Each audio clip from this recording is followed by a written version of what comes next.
오늘 종려주일을 우리가 맞이했습니다. 고난주일이라고도 말하고 종려주일이라고도 말하는데 오늘 주보에 나와 있는 것처럼 종려주일, 부활주일을 앞둔 바로 전주일을, 일요일을 왜 하필이면 종려주일이라고 말할까?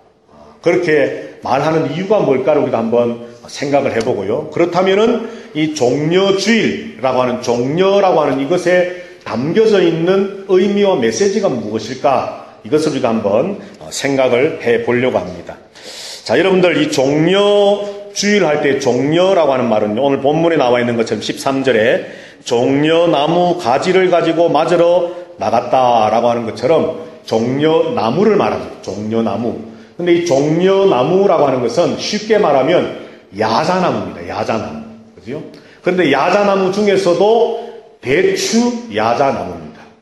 사실은 제가 오늘 사진을 준비했었는데 깜빡하고 우리 방송실에 계시는 김 집사님에게 사진을 넘겨드리지를 못해가지고 보여드렸으면 좋았는데, 여러분들 집에 가서 무엇이든지 궁금하면 물을 때가 있잖아요. 네이버에다가 한번 물어보십시오. 대주 야차나무 딱 치면 사진이 쫙 뜰 겁니다. 그러면 이 나무 아실 거예요. 자, 야자나무인데 대추 야자나무입니다. 그런데 그 달려있는 그 야자 열매가 어떤 꽃고, 우리가 흔히 아는 꽃고처럼 크게 하나의 어떤 그런 것이 아니라 잔잔한 대추 같은 것이 수백 개가 마치 포도송이처럼 그 나무에 주렁주렁 매달립니다. 열매가 맺을 때에. 그래서 그것을 야자나무는 야자나무인데 대추 야자나무다, 이렇게 이제 우리가 부르는 그 나무가 종려나무입니다. 자, 그런데 이 종려나무, 대추 야자나무가 팔레스타인 지방에 참 흔한 나무인데, 하나님께서는 특별하게 예수님께서 십자가에 죽으시기 위해서 이제 오늘 주일날 예루살렘에 입성해서 들어가시고 월요일부터 목요일까지의 어떤 행적이 있고, 금요일이 되면 예수님께서 이제 십자가에 못 박혀 죽으시고 안식일 토요일을 지나서 주일날 일요일날 다시 새벽에 부활하시지요. 이 한 주간의 예수님의 그 모습이 성경에 기록이 되어져 있는데, 바로 그 부활하시기 전 주일날 이 예수님이 십자가를 지기 위해서 예루살렘에 들어가시는 그 주일, 일요일을 우리는 고난주일이라고도 하고 종려주일이라고 하는 이유가 오늘 요한복음에 종려나무 가지를 가지고 맞으러 예수님을 나갔다라고 하는 이 사실에서 우리는 이 고난주일을 종려주일이라고 이름을 붙여서 이야기합니다.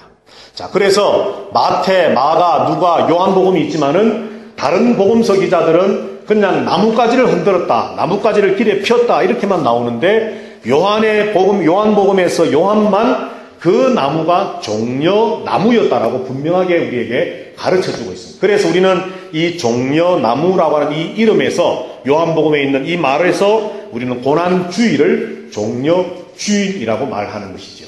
자, 그러면 이 종려나무가 성경에서 상징하고 의미하는 것이 무엇일까?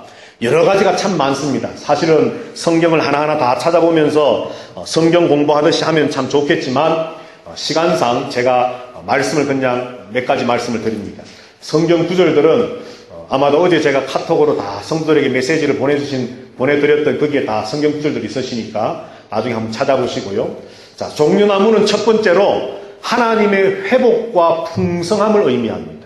이스라엘 백성들이 광야를 지나다가 엘림이라고 하는 곳에 이르러서 종려나무 70주와 우물, 그러니까 샘물이 12개가 있는 오아시스에 도달을 해서 그곳에서 목마름을 해소하고, 그리고 그늘 아래서 쉬고 하나님의 은혜와 회복하시는 그 놀라운 복을 받아 누리는 곳에 하나님은 특별하게 종려나무 70그루가 있었다라고 표현을 하면서 하나님의 회복, 하나님의 풍요로움의 복, 이것을 상징하는 것으로 종려나무를 말씀합니다. 자, 그리고 성경에 보면은 사사기 말씀에 보면 여사사 드보라가 종려나무 아래에 앉아서 이스라엘 백성들을 재판하더라 말씀을 합니다. 굳이 성경을 기록하면서 드보라가 백성들을 재판하는데 종려나무 아래에 앉았다라고 말함으로 그 종려나무를 통해서 하나님은 공의로움, 의로움을 표현하기를 원하고 있습니다. 자, 또 구약 성경에 보면은 시편 92편 말씀에 특별히 보면 의인은 종려나무같이 번성한다라고 말하면서 방금 말씀드렸던 출애굽기나 사사기에 있는 말씀처럼 의인, 공의와 또 종려나무같이 번성한다, 풍요로움을 이야기하면서 종려나무는 의인의 번성함을 상징한다라고 시편 92편은 노래하고 있습니다. 자, 또 한 가지 아가서를 보면은 솔로몬이 술람미 여인을 사랑하는 나의 여인을 노래하면서 사랑하는 자 나의 의역부디여 그대는 종려나무같이 아름답구나 그렇게 노래합니다. 그러니까 종려나무는 아름다움을 또 상징하는 겁니다. 자, 이처럼 회복, 풍성함, 공의로움, 의로움, 또 번성, 그리고 아름다움, 미 이런 것들을 상징하는 것이 종려나무입니다. 자, 일반적으로 이런 의미도 있겠지만은 우리가 신앙적으로, 종교적으로 한번 생각을 해본다면 종려나무에는 아주 깊은 두 가지의 의미가 있습니다. 자, 그 첫 번째가 절기와 관계되는 것이고 또 한 가지는 성전과 관계되는 것입니다. 자, 여러분들 이스라엘 백성들이 지키는 3대 절기가 있습니다. 그죠? 자, 뭐가 있겠습니까? 첫 번째 유월절, 또 초막절. 초막절 전에 중간에 또 하나가 있죠? 예, 칠칠절이라고 하고 오순절이라고도 하고 매출절이라고도 하는 절기가 또 있습니다. 이렇게 세 개지요. 유월절이 지나고 나서 77이 49일이 지난 50일째 되는 오순절. 그것이 칠칠절이기도 하고 오순절이기도 하고 매출절이기도 한 절기. 그 다음에 마지막 가을에 지키는 초막절, 장막절 또는 수장절이라고 하는 절기가 있습니다. 그런데 오늘 우리가 생각해 보려고 하는 절기는 바로 초막절입니다. 자, 그런데 초막절이 뭐냐 하면 이스라엘 백성들이 집이 있는데도 불구하고 이 초막절 기간이 되면 다 집을 두고 밖에 나가서 광야에 가서 텐트를 치고 일주일 동안을 지납니다. 왜냐하면 하나님께서 광야 40년 동안 이스라엘 백성들을 아무 탈 없이 이끌어 주셨다라고 하는 것에 대한 감사의 표현으로 그것을 기억하고 기념하면서 집이 있지만 집을 두고서 밖에 나가서 텐트를 짓고 그 텐트 속에 생활하는 거지요. 자, 그런데 이 텐트 속에 생활하는 이 장막절이 나중에 성경에 보면은 의미가 더 확장되고 확대되고 더 깊어지는데 하나님 뭐라고 말씀하느냐 하면 장막절을 지켜야 할 이유는 이것이다 말씀을 하면서 그 이유는 너희가 출애굽의 구원의 은혜를 얻었기 때문이라 말합니다. 그러니까 오늘날로 말하면 하나님께서 죄인인 저와 여러분들을 구원해 주신 그 구원의 은혜에 대한 감사의 기념과 표식으로 초막절을 지키는 겁니다. 장막절을 지키는 겁니다. 그런데 이것이 좀 더 나아가서 더 발전되기를 하나님은 바벨론 포로 이후에 하나님 말씀을 합니다. 제2의 출애굽 사건인 바벨론으로 말미암아 나라가 멸망했다가 다시 포로들이 예루살렘 이스라엘로 돌아와서 무너진 성벽을 세우고 예루살렘 성전 스룹바벨 성전을 세우고 이스라엘이 회복되어진 것을 보고서 하나님은 첫 번째 오래전에 모세를 통해서 첫 번째 출애굽을 기억하며 구원의 감사와 감격을 기억하고 기념하는 절기가 초막절이었는데 이제는 그것이 아닌 바벨론 제2의 출애굽 바벨론 포로에서 돌아와서 이스라엘이 다시 회복되고 세워진 것을 기억하고 기념하고 감사하는 절기로 초막절을 지키라고 구약에서 말씀을 하는 겁니다. 자, 여하튼 초막절은 하나님의 구원을 하나님의 회복하심을 하나님께서 새로운 생명 주셨음을 기억하고 기념하고 감사하는 절기가 장막절, 초막절, 수장절입니다.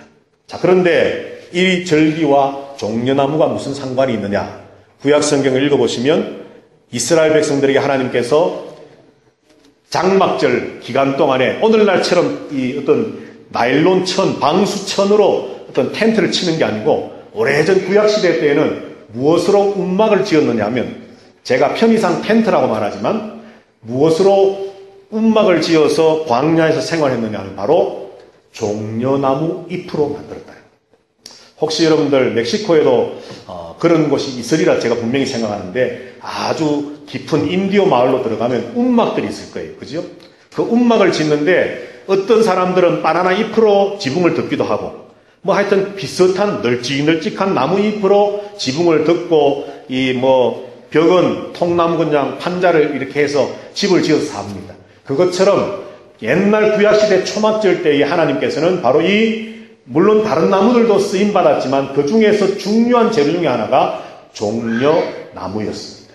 이 종려나무를 재료로 해서 텐트를 짓고 움막을 짓고 초막절, 장막절, 수장절을 지키라. 그렇게 하나님은 말씀했다는 거죠. 그래서 이 초막절, 하나님의 구원, 생명 주심, 하나님께서 이스라엘 백성들을 건져내심에 대한 기념과 감사와 기쁨을 지키는 절기인 이 초막절에 쓰임받았던 나무가 종려나무였습니다.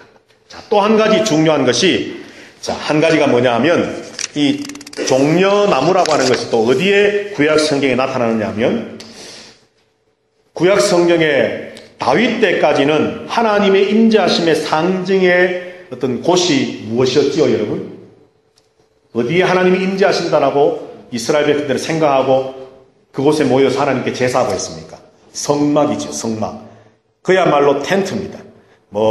물개 가죽, 무슨 수달의 가죽, 수달이 물개인가요? 하여튼 이런 가죽들을 가지고 텐트를 만들어서 그 성막 안에 법궤를 두고서 이곳에 하나님의 임재하심이 있다라고 생각하면서 그 성막, 장막을 하나님의 임재의 장소로 생각을 했는데, 하나님께서 솔로몬에게 이제 성전을 짓도록 허락을 하셔서 이제 집으로 진 돌을 깎아서 만들고 여러 가지 어떤 정말 웅장한 성전을 짓게 하셨습니다. 그런데 지성소와 성소, 그 성전 안에 가장 중요한 성소와 지성소의 벽 구석구석에 하나님께서는 여러 가지 모양을 조각을 해라, 그렇게 말씀합니다.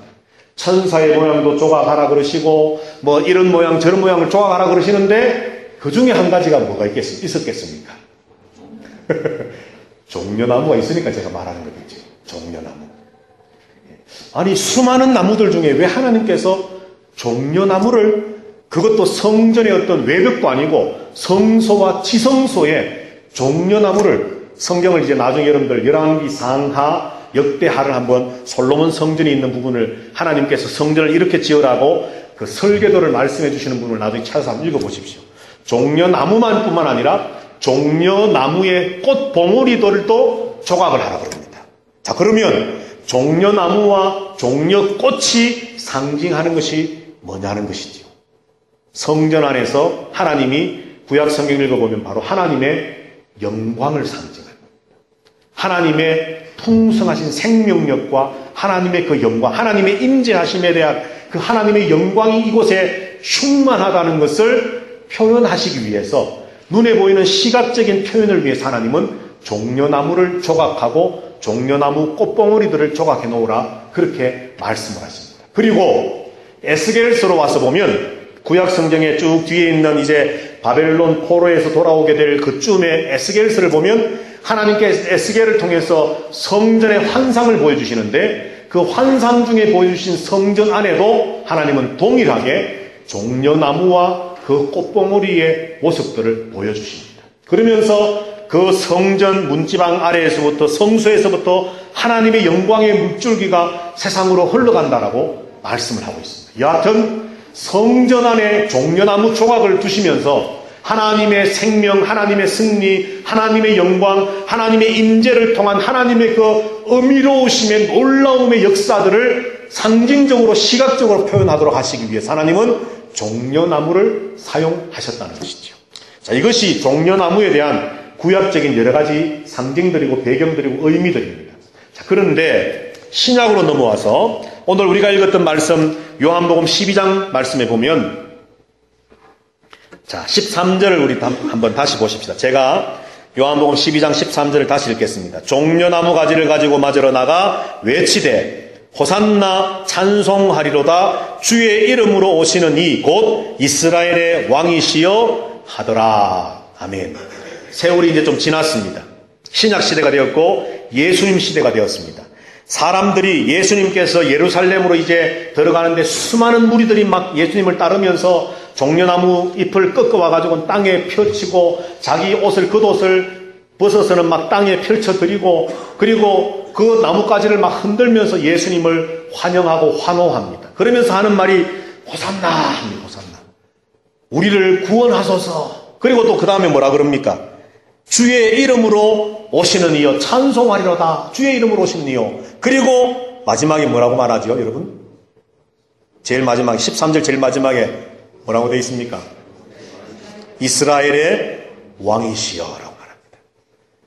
예수님 시대에, 다시 말해서 로마 시대에 종려나무는요, 언제 사용했냐면 개선 장군들이 전쟁에서 이기고 돌아올 때에 머리에 월계관도 씌워주지만 백성들이 그 승리하고 돌아오는 그 군사들, 장군을 맞이하면서 종려나무를 가지러 흔듭니다. 그러니까 승리와 환영의 의미가 있는 거죠. 그리고 왕이 말을 타고 백마를 타고 까미노 레알, 왕의 길을 쫙 걸어가면서 뭐 요즘식으로 하면 뭐겠습니까?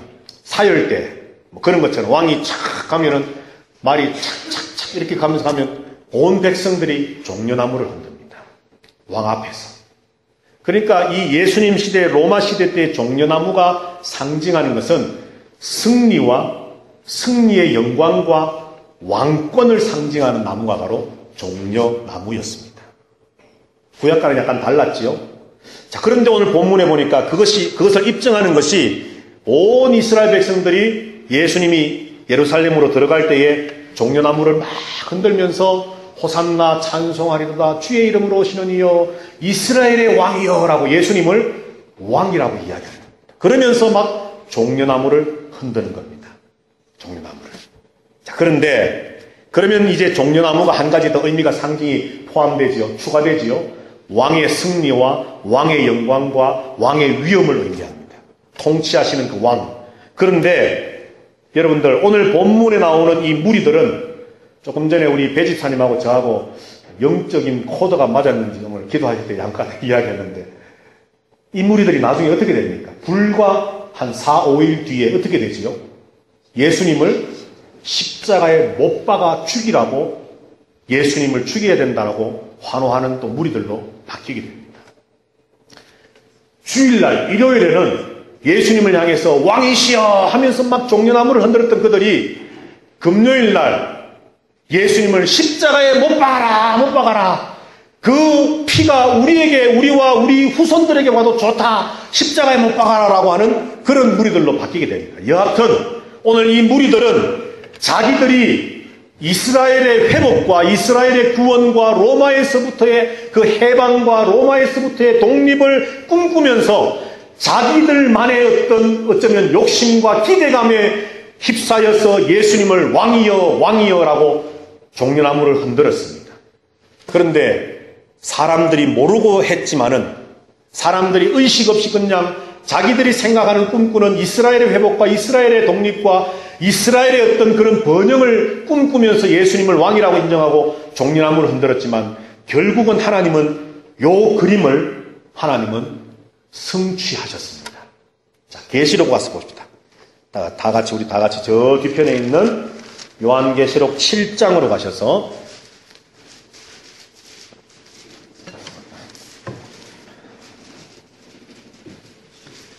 요한계시록 성경 제일 뒤편에 있는 책입니다. 요한계시록 7장 9절 10절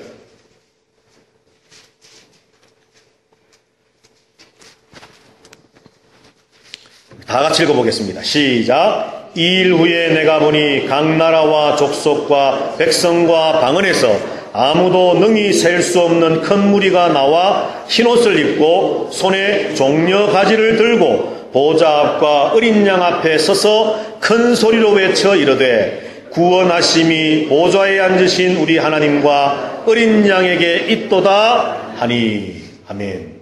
계시록 7장 9절 10절의 이 그림과 요한복음 12장 12절 13절의 그림이 여러분 어떻습니까? 같습니다. 오버랩됩니다. 예수님이 예루살렘으로 들어가실 때에 수많은 군중들이 종려나무를 흔들면서 호산나 찬송하리로다 주님의 이름으로 오시는 이여 이스라엘의 왕이시여라고 노래하고 찬양하고 그를 높였습니다. 그러나 그들은 자기들이 하는 말이 무슨 말인지도 몰랐습니다. 그러니까 이스라엘의 독립을 위해서 말하는 것이지만 그것이 예수님을 왕이라고 인정해드리는 그 말의 의미가 진짜 뭔지는 그들은 모르고 그냥 외친 겁니다. 그런데 요한계시록에 와서 보니까 인류의 역사가 마감되고 마쳐지고 종말이 되고 하나님의 모든 구원이 완성되고 끝날 요한계시록에서 오늘 7장의 말씀은 14장의 큰 무리가 바로 14만 4천 구원받은 자를 상징하는 그들인데, 그들이 나라와 족속과 백성과 방언에서 능히 셀 수 없는 큰 무리가 예루살렘 입성할 때에 예수님을 찬양했던 그 무리와 같이 그 큰 무리가 하얀 흰옷을 입고 손에 뭘 들었다고요? 종려나무 가지를 들고 노래합니다. 호산나 찬송하리로다 주의 이름으로 오시는 이여 이스라엘의 왕이라고는 안 했지만 10절 말씀에 보니까 구원하시니 보좌에 앉으신 우리 하나님과 어린 양께 있도다. 보좌에 앉았다는 것은 뭡니까, 여러분? 그분이 왕이라는 겁니다. 왕. 하나님이 바로 어린 양 예수 그리스도가 왕이시라는 겁니다. 예수님이 땅에 살아계셨을 때에 예루살렘을 들어갈 때 무리들은 내가 지금 하는 말이 무슨 의미가 있고 무슨 상징이 있고 무슨 메시지가 담겨 있는지 그냥 우리의 독립, 우리의 평안함, 우리의 어떤 회복, 이스라엘의 어떤 안전함을 위해서 예수님을 정치적인 메시아로, 정치적인 왕으로 이스라엘의 왕이라고 했지만 그들이 무엇을 말하는지 나도 몰랐지만 그러나 하나님은 그 종려나무와 함께 그들이 말하고 있는 그 고백이 실제로 이루어졌음을 계시를 통해 말씀을 합니다. 자, 그런데 더 중요한 것이 있습니다. 15절 말씀부터 17절까지 계시록 7장 15절부터 17절 다 같이 한번 또 보십시다. 제가 읽겠습니다. 요한계시록 7장 15절부터 17절을 여러분들 눈으로 따라오면서 읽어보십시오. 그러므로 그들이 하나님의 보좌 앞에 있고 또 그의 성전에서 밤낮 하나님을 섬김에 보좌에 앉으시니가 그들 위에 장막을 치시리니 그들이 다시는 줄이지도 아니하며 목마르지도 아니하고 해나 아무 뜨거운 가운데 상하지도 아니하리니 이는 보좌 가운데 계신 어린 양이 그들의 목자가 되사 생명수 샘으로 인도하시고 하나님께서 그들의 눈에서 모든 눈물을 씻어 주실 것입니다. 아멘. 자, 15절부터 17절까지 말씀 읽으시니까 여러분들 제가 조금 전에 설명했던 구약에서 종려나무와 관계되는 상징들의 모든 의미가 여기에 다 기록되어 있는 것을 발견하십니까? 제일 먼저 여러분들 뭘 발견할 수 있겠습니까? 하나님의 보좌 앞에 있고 또 그의 성전에서 밤낮 하나님을 섬긴다. 성전. 성전을 이야기합니다. 그 다음에 보좌에 앉으시니가 그들 위에 뭘 쳤다고요? 장막, 텐트를 쳤다는 겁니다. 장막절, 초막절, 수막절 이야기했지 않습니까? 수장절. 자, 그리고 그들이 다시는 줄이지도 않고 목마르지도 않고 해나 아무 뜨거운 기운이 상하지도 못하게 하고 생명수 샘으로 어린 양이 인도하시고 그들의 눈에서 모든 눈물을 씻어주신다. 회복과 번성과 번영과 하나님의 함께 하시는 그 생명력과 하나님의 모든 주시는 그 축복, 복의 모든 것들을 인간의 말로 표현하기를 더 이상 아픔도 고통도 눈물도 없고 태양이 뜨거워서 우리를 힘들게 할 이유도 없고 그런 모든 것이 없어지는 완벽한 회복과 하나님의 그 구원의 완성의 모습을 오늘 이렇게 설명하고 있습니다.